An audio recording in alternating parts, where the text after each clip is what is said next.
On the evening of Sunday, May 6, 2012, the town of Hillsboro, Oregon settled into its usual quiet. By 9 p.m., porch lights glowed softly along Maple Avenue. Cars rested in driveways. Curtains were drawn. Nothing about the night suggested that by morning, the town would be changed forever. At 9:14 p.m., a silver sedan turned into the parking lot of Cedar Ridge Apartments, a modest complex less than 10 minutes from downtown Hillsboro. The driver parked carefully, straightening the wheels before shutting off the engine. Her name was Laura Bennett. She was 32 years old. Laura worked as a case coordinator for a nonprofit assisting low-income families. She had moved to Hillsboro 5 years earlier, drawn by steady work and the promise of a quieter life. Friends described her as dependable, thoughtful, and deeply loyal. She returned calls quickly. She showed up early. She trusted people sometimes more than she should have. That night, Laura gathered her purse, locked her car, and walked toward Building C. Security cameras captured her entering the building at 9:16 p.m. She was never seen alive again. Hillsboro is not the kind of place where people expect violence. Located just west of Portland, it is a city of neighborhoods, community events, and shared routines. In 2012, the city's violent crime rate was among the lowest in Washington County. Murders were rare, disappearances even rarer. So when Laura Bennett failed to show up for work the next morning, no one panicked. First, by 8:45 a.m. on May 7th, Laura's supervisor tried calling her. The call went to voicemail. That was unusual but not alarming. By 9:30 a.m., coworkers began texting. There was no response. At 10:12 a.m., Laura's sister, Emily Bennett, received a message from Laura's office asking if everything was all right. Emily called immediately. No answer. By noon, concern hardened into fear. Laura never missed work without notice. She never left messages unanswered. And she never disappeared. At 1:48 p.m., Hillsboro police conducted a welfare check at Laura's apartment. The door was unlocked. Inside, everything appeared normal. Her purse rested on the kitchen counter. Her shoes were placed neatly by the door. A half-finished mug of tea sat cold beside the sink. Her phone was plugged into a charger on the nightstand. There were no signs of forced entry. No overturned furniture. No broken glass. It looked as though Laura had simply stepped out. But she hadn't taken her phone. And Laura never went anywhere without it. By that evening, Laura Bennett was officially listed as a missing person. News spread quickly. Flyers appeared on telephone poles, grocery store windows, and bus stops. Social media posts multiplied. Volunteers gathered to search parks, trails, and nearby neighborhoods. And at the center of it all was a man everyone trusted. His name was Daniel Reeves. Daniel was 41 years old, a lifelong Hillsboro resident. He worked as a property maintenance supervisor for Cedar Ridge Apartments, the same complex where Laura lived. He had held the job for nearly a decade. Daniel knew everyone. He fixed broken locks. He handled late-night plumbing emergencies. He carried master keys and knew which tenants lived alone, which worked late, which traveled often. People liked him. Parents trusted him. Elderly residents relied on him. Police officers recognized his face and greeted him by name. Daniel volunteered at his church. He coached Little League. He attended community barbecues and block parties. When Laura moved into Cedar Ridge, Daniel was the one who helped carry her boxes upstairs. When police asked him when he had last seen Laura, he answered without hesitation. "Sunday evening," he said. "She asked about a leaky sink. I told her I'd take a look later in the week." Routine. Harmless. No one questioned it. Daniel Reeves became one of the most visible faces in the search for Laura Bennett. He helped organize volunteer groups. He handed out flyers. He spoke to reporters, expressing concern and urging anyone with information to come forward. When neighbors were interviewed, their responses were nearly identical. Daniel wouldn't hurt anyone. He's a good guy. If something happened to Laura, it wasn't him. Even Laura's friends agreed. First, detectives canvassed the area. They reviewed security footage. They traced Laura's last known movements. Her car had remained in the parking lot all night. There were no unusual transactions on her bank accounts. No outgoing messages after 9:16 p.m. Her phone showed no activity after 9:22 p.m. The battery had not died. It had simply stopped being used. Investigators interviewed Daniel Reeves twice during the first week. Both interviews were calm, cooperative. Daniel offered his phone records. He allowed a search of his truck. He answered every question politely. He said he went home at 9:30 p.m., watched television with his wife, and went to bed shortly after 11 p.m. His wife confirmed it. There were no inconsistencies, no obvious lies, no visible cracks. As days passed without answers, frustration grew. Some investigators began to suggest that Laura may have left voluntarily, that perhaps she needed space, that maybe she was overwhelmed. Emily Bennett rejected the idea immediately. Her sister had been planning a vacation. She had work deadlines. She had commitments. She had a life, and she would not have left without saying goodbye. By May 18, 2012, the search slowed. Volunteers stopped showing up. News coverage faded. The case began drifting toward something police departments dread. A cold case. But there was one detail that refused to disappear. Laura Bennett had made it home. Her phone's data confirmed it. At 9:18 p.m., her device connected to her apartment's Wi-Fi network. She was inside. Whatever happened to her happened after she walked through her own door. Police reviewed access logs for Cedar Ridge Apartments. The complex used an electronic key system. Each master key was registered. Each entry was time-stamped. There was only one recorded entry into Laura's apartment that night. At 9:21 p.m., the key used belonged to Daniel Reeves. When detectives brought this up, Daniel didn't panic. He smiled slightly. "Those systems glitch," he said. "You know that. They did glitch sometimes, but rarely, and not like this." Daniel explained that maintenance keys were occasionally misregistered, that doors sometimes logged incorrect entries, that it was probably nothing. And because everyone trusted him, because he had no criminal history, because he had spent years being helpful and visible and kind, investigators hesitated. They told themselves it was coincidence. They told themselves not to rush. They told themselves they needed more. The town agreed. Online forums filled with posts defending Daniel. People accused police of targeting an innocent man. Some claimed the investigation was biased. Others suggested Laura had secrets no one knew about. Anything felt easier than questioning the man everyone believed in. On June 2, 2012, nearly 4 weeks after Laura vanished, Hillsborough police held a press conference. They announced there were no new leads. Laura Bennett's case would remain open, but active investigation resources were being reduced. For Emily Bennett, it felt like the ground collapsed. For Daniel Reeves, it felt like vindication. That night, Daniel attended a community vigil. He stood among Laura's friends and family, holding a candle. A local reporter captured the image. Daniel Reeves, head bowed, expression solemn. The caption read, "A town united in hope."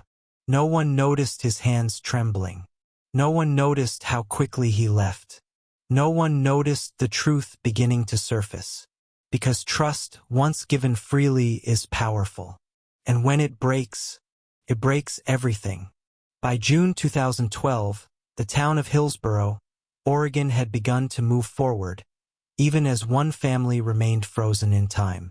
Summer arrived quietly. Schools closed for vacation. Farmers' markets reopened downtown. On the surface, life resumed its familiar rhythm. But beneath it, something had shifted. Laura Bennett's absence lingered like a question no one wanted to ask out loud. For Emily Bennett, time no longer moved normally. Each morning began the same way. She woke up, checked her phone, and waited for a message that never came. She replayed the last conversation she'd had with her sister on May 6, 2012, just hours before Laura disappeared. Laura had sounded tired, not frightened, not distressed, just tired. Emily knew what that meant. Laura had been overwhelmed at work. She had taken on extra cases. She had been staying late. But she had also been hopeful. She had been talking about the future. That future had vanished with her. Emily refused to accept the idea that Laura had simply walked away. So she started asking questions. Questions police were no longer asking. Emily requested copies of the police reports. She read them line by line. She highlighted timelines. She circled inconsistencies. And one name kept appearing. Daniel Reeves. Everywhere. Daniel had been interviewed more than any other person connected to the case.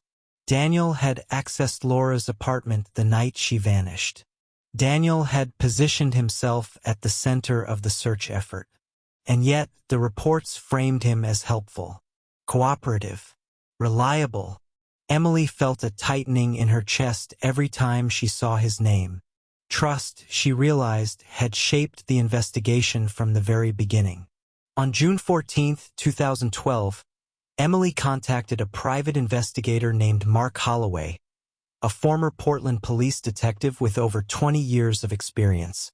Holloway had worked missing persons cases before. He knew how easily assumptions could mislead an investigation.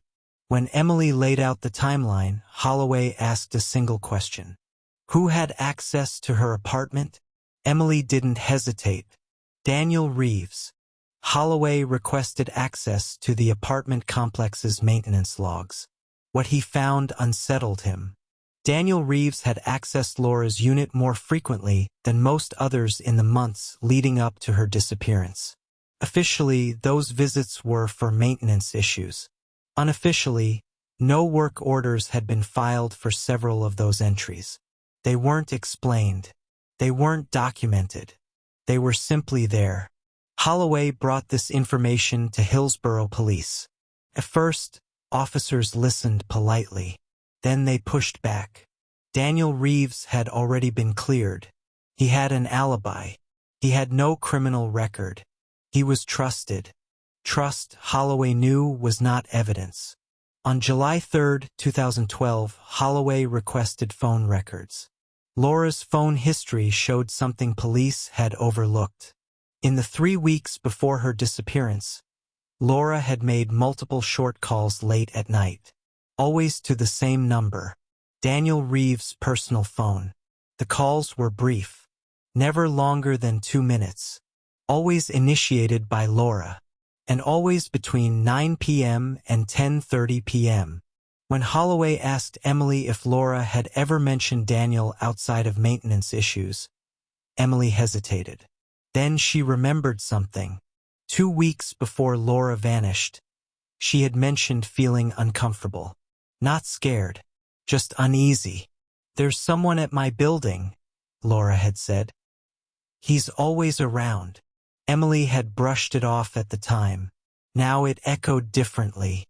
On July 11, 2012, Holloway returned to Cedar Ridge Apartments. He spoke to residents off the record. Several women shared similar experiences. Daniel Reeves had lingered during repairs. He asked personal questions. He offered help that felt unnecessary. At the time, none of it had seemed threatening.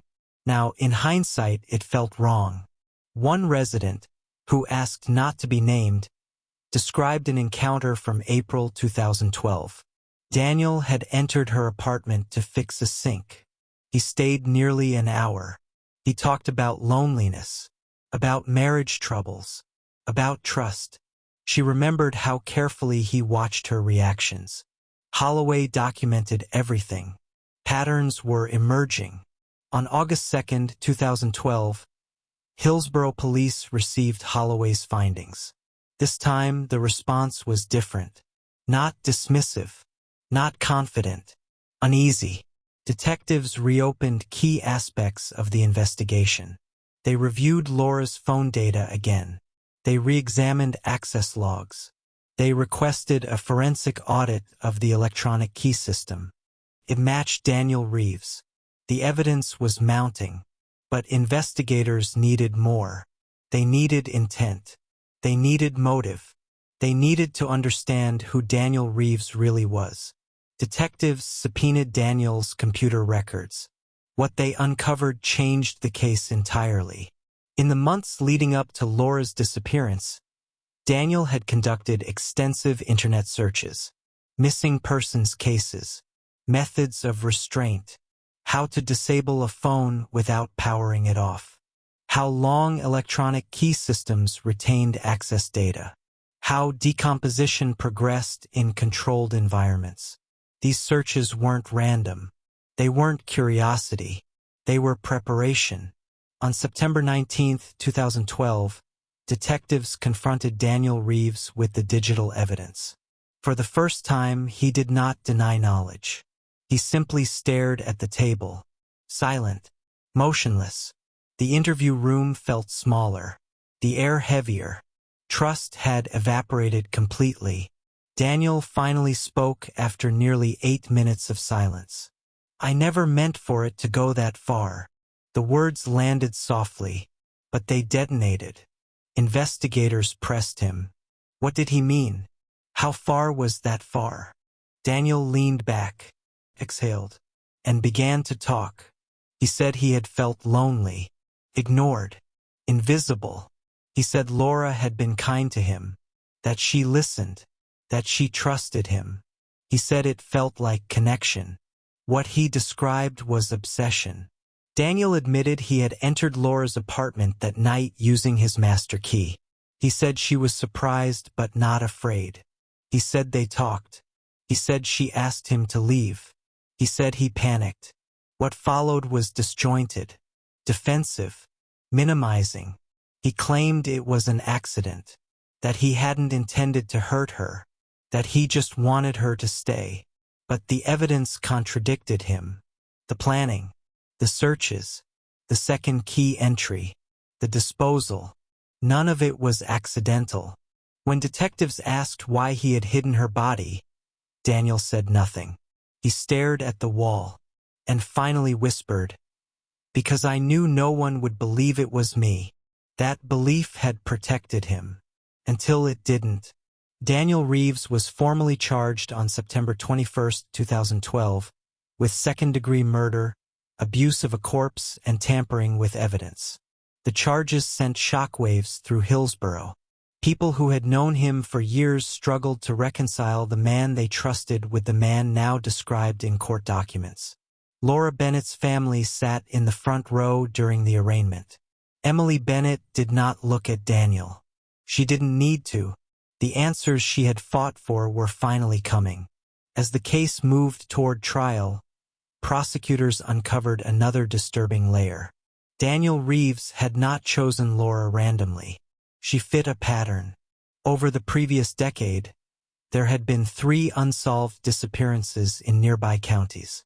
All women, all lived alone. All resided in apartment complexes where Daniel Reeves had performed contract maintenance work. The similarities were impossible to ignore. Investigators reopened those cases. They re-examined timelines. They rechecked access records. They reviewed interviews. And slowly, a larger truth began to emerge.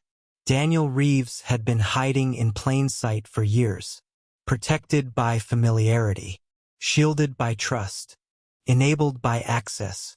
On October 12, 2012, investigators connected Daniel Reeves to one of the cold cases through DNA evidence recovered from preserved materials. The implications were staggering. What had been believed to be an isolated crime now appeared to be part of something far darker.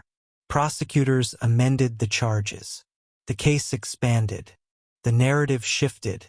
This was no longer just about Laura Bennett. It was about how many times trust had failed.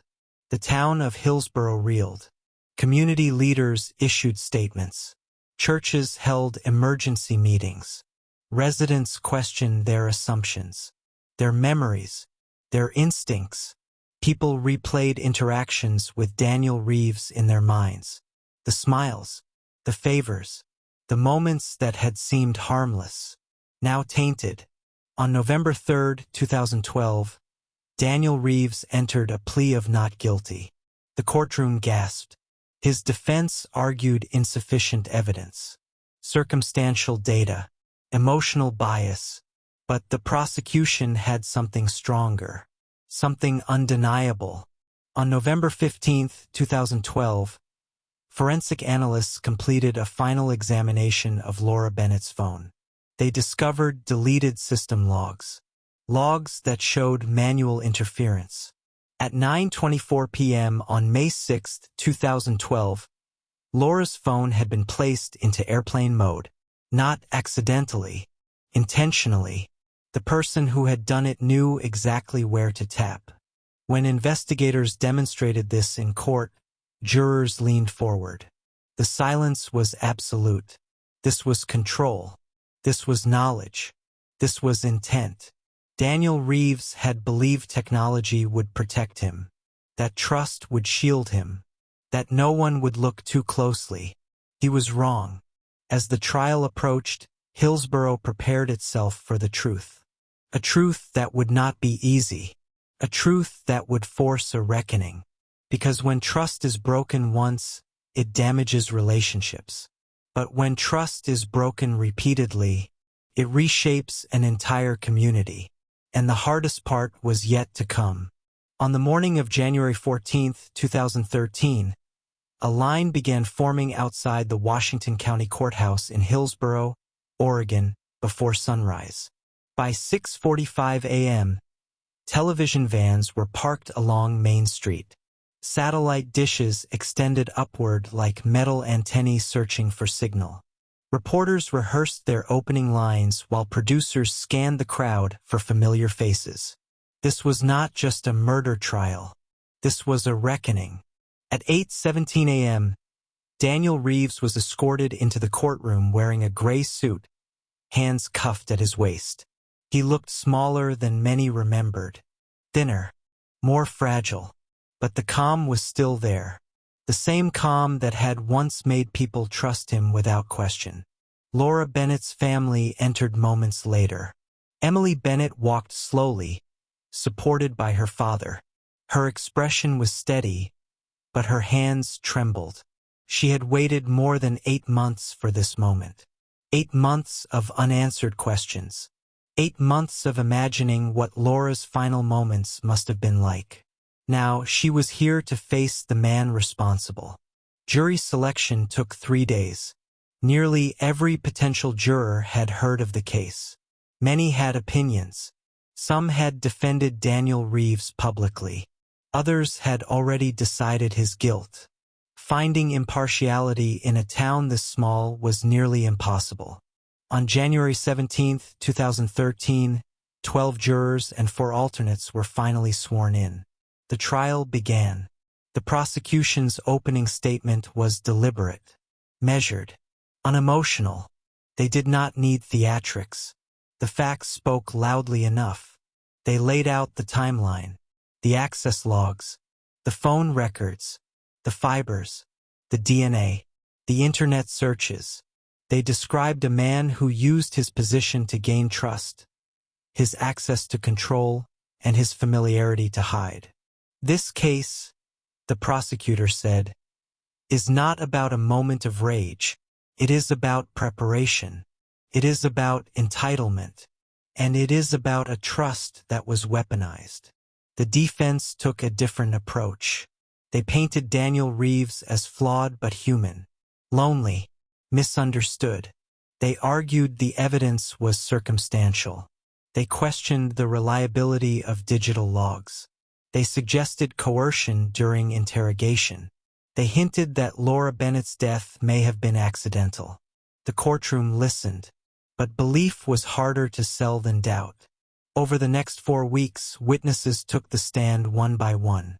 Neighbors, co-workers, friends, police officers, forensic analysts, each added another layer to the story.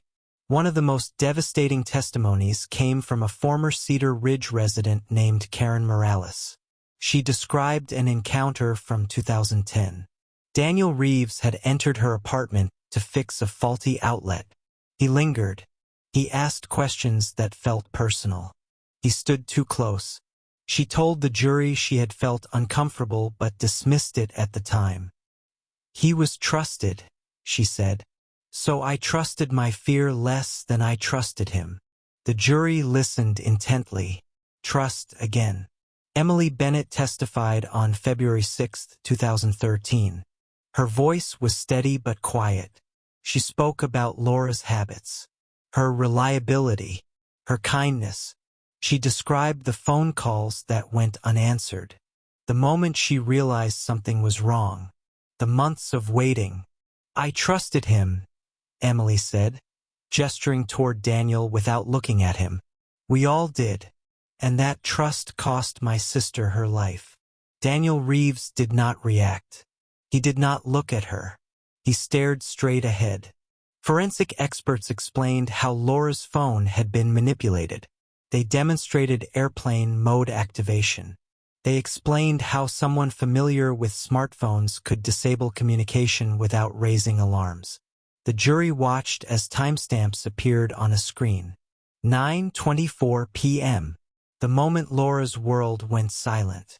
The storage shed near Henry Hagg Lake became a focal point. Prosecutors showed maps, access records, photos of the site. They demonstrated how Daniel Reeves had known the area intimately, how he had stored equipment there before, how it was hidden from casual view. The defense attempted to cast doubt. They questioned chain of custody. They suggested contamination. They implied coincidence. But then came the evidence that changed everything. On February 18, 2013, prosecutors introduced a recovered audio file. It had been overlooked during the initial investigation. Buried deep within Laura Bennett's phone storage, the file was only 47 seconds long. It was distorted, faint, but unmistakable. Laura's phone had activated its voice memo function accidentally during the struggle. The courtroom held its breath as the audio played. At first, there was only static, then muffled voices, then Laura's voice, strained, fearful. "Daniel, please, you're scaring me." A pause. A male voice responded, calm, controlled. "Just stay still. I don't want to hurt you." Gasps filled the courtroom. Emily Bennett covered her mouth. Several jurors wiped tears from their eyes. Daniel Reeves' head dropped for the first time since the trial began. The defense objected. Too late. The damage was irreversible. The audio confirmed what prosecutors had argued from the start. Laura knew him. She trusted him. Until she couldn't. The remainder of the trial unfolded quickly. The defense called fewer witnesses. Their arguments softened. The confidence eroded. On March 4, 2013, closing arguments were delivered. The prosecution spoke about responsibility, about power, about how trust can be exploited by those who understand it best. The defense asked jurors to consider reasonable doubt. But doubt had become difficult to sustain. The jury deliberated for 11 hours over 2 days. On March 6, 2013, they returned to the courtroom. The verdict was read at 2:18 p.m. Guilty on all counts. Daniel Reeves showed no emotion. Emily Bennett exhaled for the first time in months. The courtroom erupted into quiet sobs. Sentencing was scheduled for April 12, 2013. But the trial had already delivered something the town desperately needed: the truth. Yet even as justice moved forward, Hillsborough faced a deeper question. How had this happened? How had so many people missed the signs? How had trust blinded an entire community? Because the trial had ended. But the consequences were only beginning. On April 12, 2013, the courtroom at the Washington County Courthouse filled once more. This time, there would be no arguments, no objections, no uncertainty, only consequence. Daniel Reeves was brought in at 9:04 a.m. He wore an orange jail uniform now. The gray suit was gone. The image of respectability stripped away. The man who once carried keys to hundreds of homes now sat restrained, waiting to hear how long he would spend behind locked doors of his own. Laura Bennett's family arrived moments later. Emily Bennett took her seat in the front row. She carried a folded sheet of paper in her hands. A victim impact statement. Her voice would be the last one Daniel Reeves heard before sentencing. The judge entered at 9:17 a.m. The courtroom stood, then settled into silence. Prosecutors reviewed the convictions: second-degree murder, abuse of a corpse, tampering with evidence. They recommended the maximum sentence allowable under Oregon law. The defense asked for leniency. They cited Daniel's lack of prior convictions, his history of community service, his family ties. They spoke of remorse. But remorse, like trust, must be earned. The judge listened, then spoke. "You exploited access," the judge said. "You exploited familiarity, and you exploited trust. This was not a crime of impulse. This was a crime of control." The words echoed through the room. Daniel Reeves was sentenced to life in prison with the possibility of parole after 30 years. Additionally, he received 5 years for evidence tampering, to be served consecutively. Emily Bennett closed her eyes. The sentence could not bring Laura back, but it could stop him from ever doing this again. Before being led away, Daniel Reeves was allowed to speak. He stood slowly. His hands shook. For the first time, he looked directly at Laura's family. "I'm sorry," he said. 2 words. They felt empty. They always do. He was escorted out at 9:46 a.m. The door closed behind him, and with it, a chapter of Hillsborough's history ended. But the aftermath was only beginning. In the weeks following the sentencing, Hillsborough underwent a quiet transformation. Apartment complexes updated security protocols. Master key systems were audited. Background checks became stricter. Trust, once freely given, now came with conditions. Community meetings filled local halls. Residents shared stories they had never spoken aloud. Moments they had dismissed. Instincts they had ignored. Women spoke about discomfort, about unease, about the cost of politeness. Laura Bennett's name became a catalyst, a reminder, a warning. Emily Bennett established the Laura Trust Project in August 2013. Its mission was simple: educate communities about access-based crimes, empower residents to question authority, encourage reporting without fear of dismissal. The project partnered with housing associations across Oregon, then Washington, then California.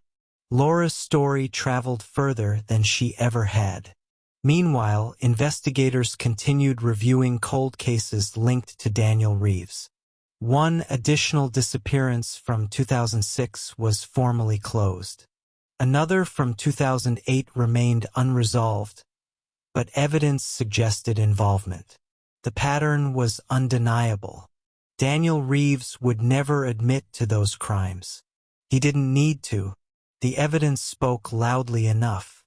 In 2015, Hillsborough installed a memorial bench near Chute Park, one of Laura's favorite places to walk. It bears a simple inscription: "Trust your voice." For Emily Bennett, grief never disappeared. It changed shape. It softened. It hardened. It transformed into purpose. "I used to think trust was a strength," Emily later said. "Now I know it has to be balanced with awareness." The town learned that lesson too. Years passed. New families moved into Cedar Ridge apartments. Few knew the full story, but policies remained. Systems stayed updated. Memory lingered quietly. Daniel Reeves remains incarcerated at Snake River Correctional Institution. He has filed multiple appeals, all denied. He spends his days working in the prison library, surrounded by books, information, knowledge, the same tools he once misused. Laura Bennett is remembered not for how she died, but for how she lived. Kind, reliable, human.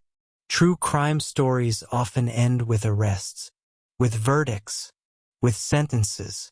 But the real ending comes later, in how communities change, in how people listen to themselves, in how silence is no longer mistaken for safety. Trust is powerful. It builds connections. It forms communities. It allows people to live without fear. But blind trust creates opportunity. And opportunity in the wrong hands becomes danger. Laura Bennett trusted the world she lived in, a world that failed her.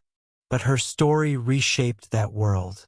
One policy, one conversation, one moment of awareness at a time. On May 6, 2022, 10 years after Laura disappeared, a candlelight vigil was held in Hillsborough. Emily Bennett stood quietly among the crowd. She held a phone in her hand, the screen lit, connected, responsive. She looked up at the faces around her. Neighbors, strangers, people who had learned. Trust, she realized, had not disappeared. It had evolved. Because when trust is broken forever, what remains is responsibility. If you did find this video intriguing, please like, comment, and subscribe to our channel for more fascinating true crime stories, and do well to tap the next video on your screen. See you on the next video.